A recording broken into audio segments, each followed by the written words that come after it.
গর্ভের বাচ্চা সুন্দর হওয়ার জন্য এই বিশেষ আমলটি যদি 7 বার করে নিয়মিত পড়তে পারেন, আল্লাহ পাক আপনার সন্তানকে অধিক সুন্দর করে পৃথিবীতে পাঠাবেন ইনশাআল্লাহুল আজিজ।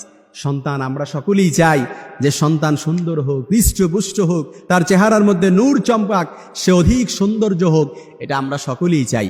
এজন্যই সর্বশ্রেষ্ঠ নেয়ামত দুনিয়ার মধ্যে আপনি যদি আপনার সন্তানের সৌন্দর্য চান কিংবা আপনার সন্তান সুন্দর হোক এটা আপনি চান, এই বিশেষ আমলটা যদি 7 বার নিয়মিত পড়তে পারেন, আল্লাহ পাক আপনার সন্তানকে অধিক সুন্দর করে পাঠাবেন। সন্তান এটা দুনিয়াতে সবচাইতে সৌন্দর্য। তবে আমলটা কিভাবে করবেন আমি বলে দিচ্ছি। নিয়মিত 7 বার করে পড়বেন আল্লাহুম্মা জাম্মিলাহু ইয়া নূর।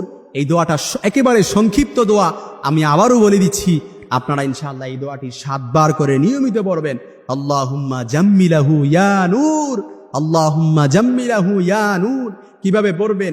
এই দোয়াটা পড়ে 2 হাতের তালু একসাথে করবেন।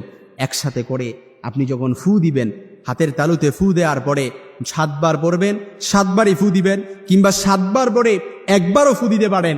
পড়ার পর হাতের তালুতে ফু দিয়ে আপনি আপনার এই পেটের মধ্যে মাসেহ করবেন। দেখবেন আল্লাহ পাক, আপনি আল্লাহ পাকের কাছে চেয়েছেন, আল্লাহ পাক আপনার এই সন্তানকে অধিক সুন্দর করে পাঠাবেন, যার চেহারার মধ্যে নূর চমকাবে, যার চেহারার মধ্যে আলোকোজ্জ্বল ঝলমল করবে ইনশাআল্লাহুল আজিজ। আপনি যদি আমলটা করতে পারেন, কারণ সন্তান এটা হচ্ছে দুনিয়াতে সর্বশ্রেষ্ঠ নেয়ামত। যার সন্তান নাই সে বুঝে